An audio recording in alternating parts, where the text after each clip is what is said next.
Streaming करने की मांग वाली अर्जी पर आज सुप्रीम कोर्ट में सुनवाई है। आरएसएस लीडर गोविंद आचार्य ने अयोध्या तनाजे की सुनवाई की लाइव स्ट्रीमिंग की दरखास्त की है। अर्जी के मुताबिक कम से कम कार्रवाई की ट्रांसक्रिप्ट तैयार कराई जाने की अपील की गई है, जिसे बाद में ऑनलाइन जारी किया जा सके। आपको बता दें कि इससे पहले 6 सितंबर को जस्टिस आरएफ नरीमन और जस्टिस सूर्यकांत की बेंच ने चीफ जस्टिस की क़यादत वाली बेंच को यह मामला हवाले कर दिया था।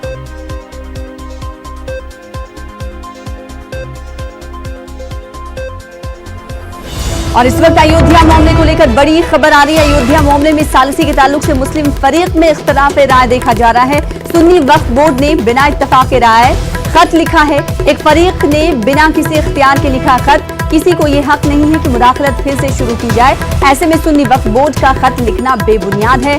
सुप्रीम कोर्ट के मुकर्रर करदा सालिसी पैनल के सदर जस्टिस खलीफुल्लाह को खत लिखा गया है। सुन्नी वक्फ बोर्ड 6 मुस्लिम फरीकों में से एक है। इस खत में क्या कुछ कहा गया है और खत पर सवाल क्यों उठाए जा रहे हैं, जानने की कोशिश करेंगे। हमारे साथ हमारे नुमाइंदे सुशील पांडे दिल्ली से जुड़ रहे हैं। सुशील, बताइएगा कि इस खत पर सवाल क्यों उठाए जा रहे हैं और साथ ही साथ इस खत में क्या कुछ कहा गया है।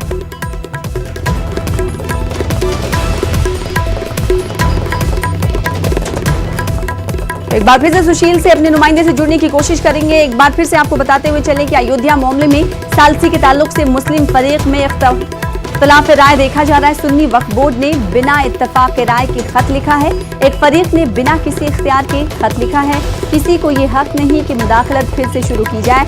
ऐसे में सुन्नी वक्फ बोर्ड का खत लिखना बेबुनियाद माना जा रहा है। सुप्रीम कोर्ट के मुकर्रर करदा सालिसी पैनल के सदर जस्टिस खलीफुल्लाह को खत लिखा गया है। सुन्नी वक्फ बोर्ड 6 मुस्लिम फरीकों में से एक है।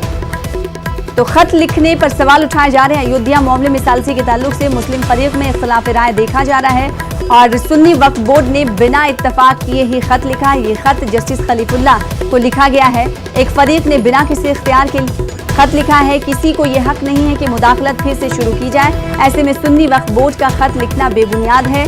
सुप्रीम कोर्ट के मुकर्रर करदा सालिसी पैनल के सदर जस्टिस खलीफुल्लाह को यह खत लिखा गया है। आपको बता दें कि सुन्नी वक्फ बोर्ड 6 मुस्लिम फरीकों में से एक है। इस खत में किस चीज का जिक्र किया गया है, जानने की कोशिश करेंगे। हमारे साथ हमारे नुमाइंदे सुशील पांडे जुड़ चुके हैं। सुशील, बताइएगा कि इस खत में क्या कुछ कहा गया है और इस खत पर सवाल क्यों उठाए जा रहे हैं। जी देखिए, अयोध्या विवाद को लेकर जिस तरह पूरा मामला सामने है, उसमें निर्माही अखाड़ा एक पक्षकार है, उसने फिलहाल एक लेटर लिखा है। लेकिन सुन्नी वक्फ बोर्ड की तरफ से ये कहा जा रहा है कि जो ये लेटर है वो आधारहीन है।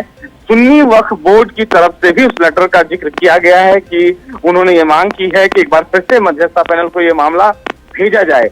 लेकिन यहाँ पर सुन्नी वक्फ बोर्ड की तरफ से ये कहा गया है कि जो लेटर जस्टिस खलीफुल्लाह को भेजा गया है, उस चिट्ठी के बारे में उन्हें जानकारी नहीं है। उन्होंने ऐसी कोई चिट्ठी नहीं लिखी है। तो यानी कि मुस्लिम जो पक्षकार हैं वो फिलहाल अब राम जन्मभूमि विवाद मामले को लेकर बटे हुए नजर आ रहे हैं। लेकिन एक बड़ा सवाल इस मामले में ये है कि जब आज सुप्रीम कोर्ट इस मामले में अगर सुनवाई के दौरान इसमें मेंशन किया जाता है तो वो क्या कुछ अहम आदेश देता है। लेकिन फिलहाल इस चिट्ठी का कोई भी मतलब नहीं है, क्योंकि मामले की सुनवाई चल रही है। सुप्रीम कोर्ट इस मामले की सुनवाई चल रहा है। सुप्रीम कोर्ट ने ही मध्यस्थता पैनल को सस्पेंड किया था। लेकिन जो चिट्ठी लिखी गई है उसमें एक बार फिर से ये मांग की गई है कि मध्यस्थता के द्वारा इस विवाद को सुलझाया जाए। अब कहीं ना कहीं सवाल ये खड़ा हो रहा है सना कि सुन्नी वक्फ बोर्ड एक तरफ ये कह रहा है कि उसे इस चिट्ठी के बारे में जानकारी नहीं है, वहीं उस चिट्ठी में सुन्नी वक्फ बोर्ड का जिक्र भी किया गया है। तो ये देखने वाली बात होगी कि जब फिलहाल अगर कोर्ट के सामने, चीफ जस्टिस के सामने इस मामले का जिक्र किया जाता है तो अदालत का रुख क्या होता है। जी, बेहद शुक्रिया सुशील जानकारी देने के लिए, अपडेट देने के लिए।